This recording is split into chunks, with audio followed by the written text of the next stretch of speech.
to a week, and they're 30 minutes. And we also have, if you're not on campus, a thing we offer for UTA students is Skype, which is similar to what we're doing now, I guess, where we'll work with you with your writing as well. So basically, the transition from high school writing to college writing can be difficult for people. One of the main difficulties is academic writing is fairly specific. It is assertive, it makes claims, so you're expected to make arguments about things and support those arguments with research, which is often a little bit different than what you've been exposed to. Also, it's fairly formal type of writing. You are expected to kind of avoid using cliches, slang, informal conversational type of speech. It's much more formal. And it also addresses current issues. So you should always be writing about things that are ongoing instead of things that have already happened, because the basic premise of academic writing is, so what? Why is this important? Why are we writing about this issue? And basically, you should see yourself as part of a larger discussion. In college writing, a lot of people are writing about the same topics. Eventually, hopefully, you'll get published. That'll be a part of a larger ongoing discussion. And then also, academic writing is very specific.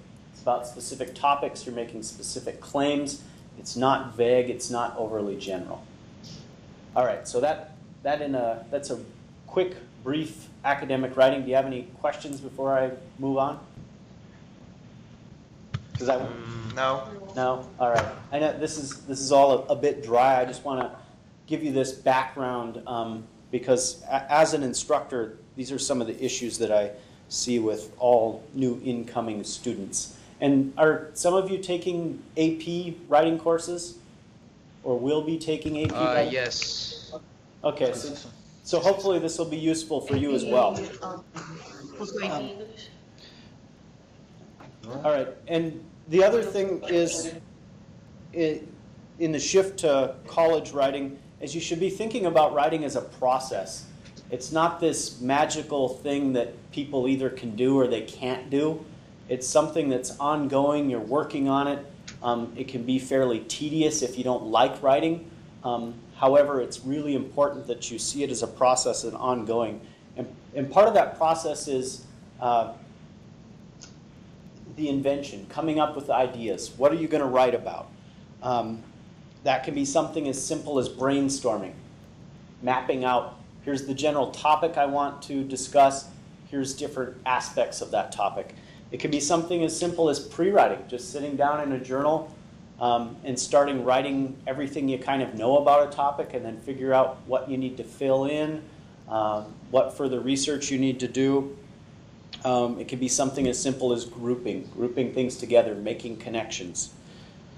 So that's important. And once you've kind of started with that, then you're going to go out and do your research. And that's a big part of college writing is research. It's really important that you support your claims and are working with scholars in the field. So that will require, which most students really dislike, visiting the library, checking out books, using journals. And one thing about academic writing that I really want to stress, because this is something I see a lot with incoming high school students, is that research should be academic research, which means not Wikipedia, not ask.com or things like that.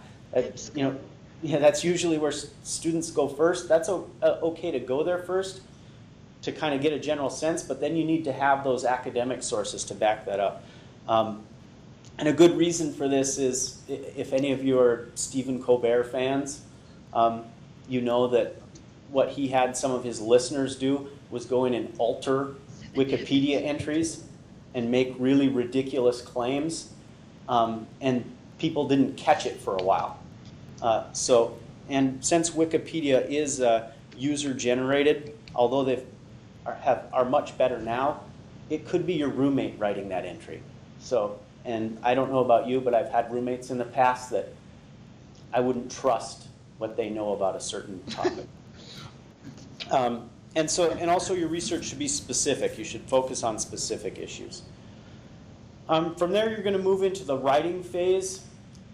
This often can be the most difficult phase for people, but you should always think of your writing as in progress, as a draft. You work on things. You shouldn't think of the first time you sit down to write something it's complete and polished. You want to think about that there's always ways that you could improve your writing, and so that requires that you keep writing and then move to the next stage, which is revision, which is not synonymous with editing. That's usually what most people think. Oh, I need to go back in and make sure I have the commas in the right spot or I've spelled things correctly. Really, revision should start with more of the global aspects. What arguments am I making? Do I have sufficient support? Do I have a thesis statement? Am I following that thesis statement throughout the paper? Those are the types of things you want to start with first, and then go into the sentence level type of stuff, and make sure that you're making good claims. And part of that is fairly logical. If you do the sentence structure first and you get a sentence that it's perfect, you're not going to want to get rid of that sentence, right? Well, the problem is, if that sentence has nothing to do with your thesis statement or your argument, it shouldn't be in the paper. So what you need to do is make sure that your paper is following through on your claims, and that you're carrying your thesis throughout the paper. And then also the content, it needs to be current. I'll give you an example. I had a student, I teach a environmental studies course that's also a writing course, and I had a student writing on plastic bags. And one of the sources that they used was from 1949, and the source claimed that plastic bags are on the decline, and that because of the fear of suffocation, people are going to stop using them. Well, obviously that's not the case, right? You go to the grocery store, plastic bags are still around. So you really have to be careful with that. And that should seem fairly logical. The other thing I'd really like to cover, which I think is really important from the transition from high school writing to college writing, is plagiarism. It's a big deal in college. If you get caught plagiarizing, you can fail an assignment, you can fail the course, you can get kicked out of school. It's a really serious deal. And part of that is recognizing what plagiarism is. In academia, we privilege that you own your ideas. So if you have knowledge that you've read in a textbook, that's somebody else's knowledge, and you need to cite and quote that. And you'll learn more about this in college, but I just want to kind of plant that seed. And also that we have very specific, and again, can be very tedious, citation systems. And there's, I think, about 1,500 of them. So you just need to make sure that whatever course you're in, you know what that system is and how it works. And it's something that basically says, I recognize that I found this information somewhere else. It's not my own. Basically, plagiarism constitutes stealing. You're stealing other people's ideas. So that's something that you need to consider. And then I want to give you a few general tips, and then I'd like to move on to if you have any questions. Some of the general tips I have working with students is start early. As soon as you get that assignment, start writing, start generating ideas, start researching. Because as I said, it's really apparent to professors that you wrote the paper at 2 a.m. the night before. It's really easy to pick out those papers. And as I said, writing is a process, so if you wait to do that till 2 a.m., obviously that paper you hand in is just a first draft. And usually it's a poor draft. Also, I really promote getting readers. So once you write something, get somebody who you trust, who is part of the class or at a writing center or something, to read your paper and give you some feedback on it. And then always revise.